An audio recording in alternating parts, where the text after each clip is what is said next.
Fala galera, tudo bem com vocês? Sejam bem-vindos de volta ao meu canal aqui no YouTube. Eu sou o Lucas Schneider, também conhecido como Ex-Sardinha no Instagram. E hoje eu vou falar com vocês um pouco sobre o resultado do primeiro trimestre de 2020 da IRB, tá certo? Será que foi um bom resultado? Será que foi um resultado ruim? Vou comentar também as alterações que foram feitas no balanço de 2018 e 2019. E no final, vou dar minha opinião sobre a empresa e o que eu acho que seria uma estratégia melhor para o pequeno investidor nesse momento, tá? Então fique ligado até o final desse vídeo, que esse vídeo vai ser de muito valor para você com certeza. Mas se você gostou do vídeo, deixe o seu like aqui, não esqueça de se inscrever no canal, isso me ajuda bastante também, tá certo? Vamos direto pro vídeo então. Galera, falando aqui rapidamente do desempenho econômico e financeiro de IRB, um sumário aqui do desempenho de como foi esse primeiro trimestre de 2020 de RBR, tá? A gente vê que o prêmio retido aqui aumentou um pouquinho, isso é um resultado positivo. A gente vê que a gente vai focar bastante no resultado financeiro e patrimonial. Por quê? Tem bastante coisa que é não recorrente, ou seja, não tá lá todos os trimestres de IRB nessa parte aqui do resultado financeiro e patrimonial. E a gente percebe que esse foi o principal ponto negativo que acabou reduzindo bastante o lucro líquido de IRB nesse trimestre agora, tá? Se a gente for olhar alguns indicadores aqui, o ROI, né, que é a rentabilidade on average equity, né, a rentabilidade sobre o patrimônio líquido médio, ele acabou caindo para 1,5%, mas a gente teve diversos efeitos não recorrentes, a maioria deles negativos, tá, sobre esse balanço aqui, que acabaram jogando a rentabilidade lá embaixo. Eu vou explicar para vocês agora no detalhe. Então, pessoal, só para mostrar para vocês aqui a diferença no percentual entre um trimestre e o outro, você tem um aumento de 3% no prêmio emitido, redução de 40% no resultado financeiro e patrimonial da empresa, uma queda no lucro líquido total de 92%, tá? Importante notar aqui também que como você teve o reajuste dessas provisões aqui pela administração de RBR, você tem um efeito negativo no resultado do trimestre passado, né, a nossa base comparativa, por isso que é importante, por isso que eles comentaram sobre esse impacto aqui, tá? De menos 172 milhões. Então a base comparativa ela fica um pouco mais fraca em relação ao que era anteriormente.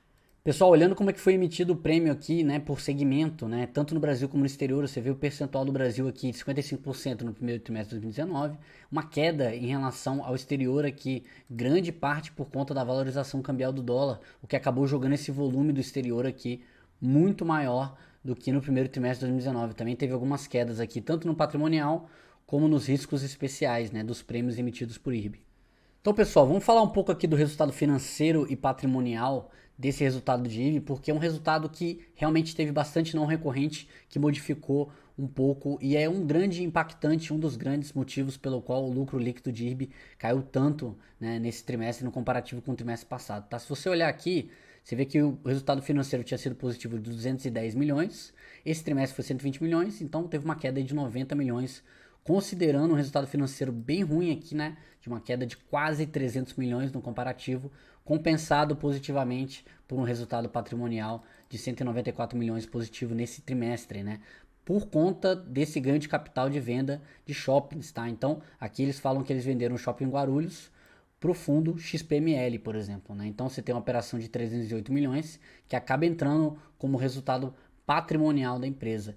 Eles culpam, né, essa redução aqui de 43% do resultado financeiro e patrimonial, por grande conta decorrente da perda da variação cambial, né, que foi compensada positivamente, como a gente falou, pela variação positiva do resultado patrimonial.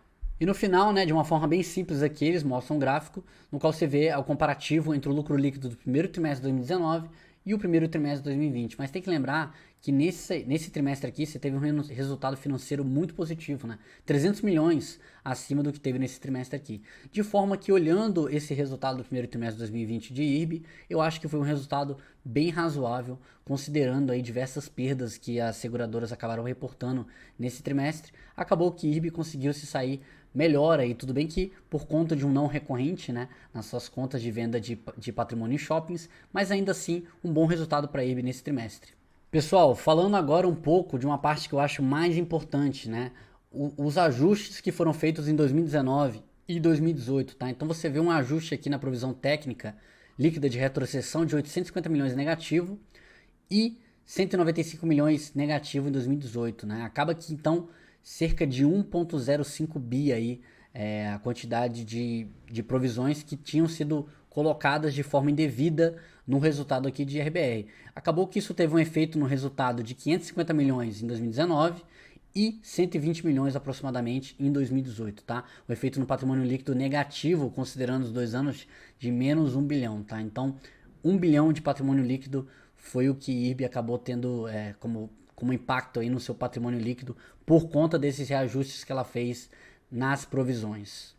Também aqui, como parte do relatório de IRB, ele mostra o ganho de capital em 2019 que eles tiveram por conta das vendas de shoppings, né? Então, isso aqui foi um ganho de capital não recorrente que foi diretamente para o lucro líquido da empresa e então também teve alteração no ROI, tá? Então, isso aqui era inclusive um ponto muito citado pela Esquadra na carta dela, né? Que ele tinha esse aumento de despesa, de receita não recorrente por conta das vendas dos shoppings. Então, isso acabava que inflava o ROI da empresa com muita coisa não recorrente, ainda mais uma receita tão grande assim comparado ao resultado da empresa, né? Você tem 400 milhões de reais aí praticamente de lucro líquido só de receita patrimonial. Galera, chegando aqui agora num ponto que eu acho que é o mais crítico em relação a esse resultado do IRB, tá?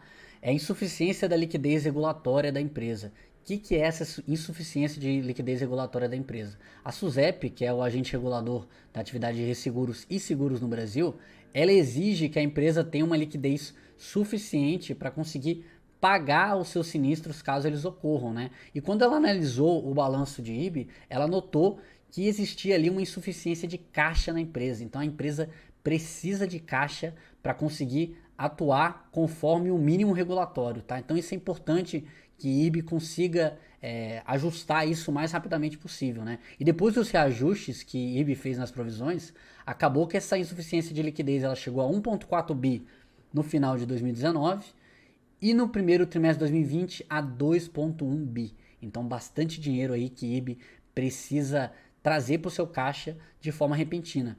E de que forma a empresa planeja fazer isso? Né? Através do aumento de capital. Porque se a empresa consegue captar esses recursos no mercado, ela não precisa tomar uma dívida bilionária e é muito melhor. Agora, esse é exatamente o problema que eu vejo com essa empresa aqui em relação a quem quer ser parceiro, quem quer ser sócio do IRB de fato. Não estou falando de quem está querendo especular com a possível retomada da empresa. Estou falando de sociedade, né? Quem realmente quer investir na empresa, quem realmente acredita na empresa. Isso aqui é uma baita sacanagem, na minha opinião, com o minoritário, tá? Vou te explicar por quê.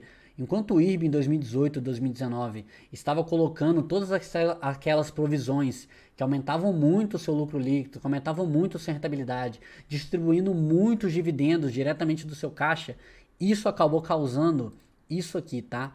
Insuficiência de liquidez. E agora que eles fizeram todas essas besteiras, eles vão passar a conta para o minoritário, fazer um aumento de capital. Pelas minhas contas na precificação atual da empresa, né, que está entre R$9 aí, entre 20% e 25% de aumento de capital. Então, o minoritário ele vai meio que ser obrigado a fazer esse aumento de capital se não quiser ser diluído da empresa. Então, isso aqui eu acho um absurdo. Se eu fosse acionista de IRB, ia ficar muito chateado com isso aqui.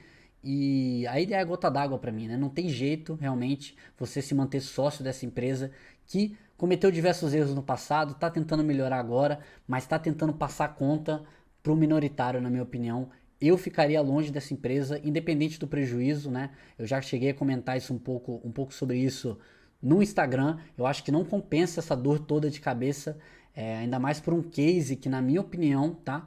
Com a rentabilidade recorrente que eu calculei, não deve passar dos R$15, realmente o que vale a ação de IRB, tá? Então, se você considerar um ROI recorrente de 15%, que é um dos maiores ROIs do mundo, né, no setor de resseguros, ainda assim a empresa não tem tanta upside, né, tanta valorização.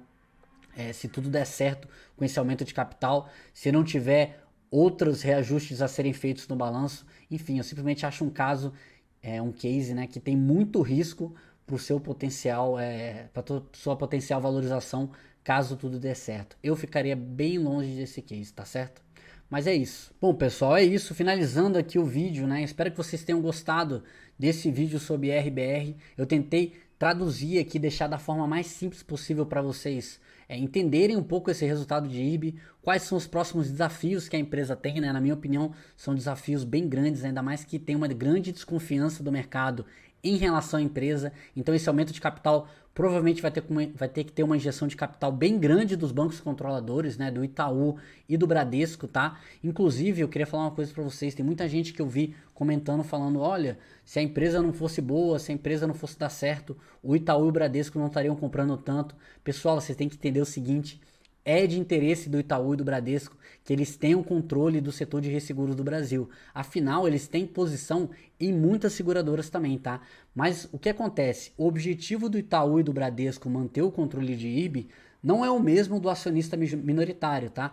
Porque o Itaú e o Bradesco eles não querem ver a valorização de IRB ou então ganhar com os dividendos de IRB. Eles querem manter o controle da empresa para que eles possam ter um controle melhor desse mercado de resseguros para as seguradoras que eles detêm, né? Então, Porto Seguro, diversas outras seguradoras aí que esses bancos têm. Então, faz muito sentido que eles tenham também controle da maior resseguradora de market share, né, de cota de mercado do Brasil. No entanto, isso não significa que eles estão vendo ali um potencial de valorização nas ações. Não é nada disso, é simplesmente uma questão que eles querem manter controle do setor, tá certo? Bom, pessoal, espero que vocês tenham gostado desse vídeo, espero que tenha sido de valor para vocês, tá? Se vocês gostaram, não esqueçam, deixe seu joinha aqui embaixo, se inscreva no canal e bons investimentos a todos.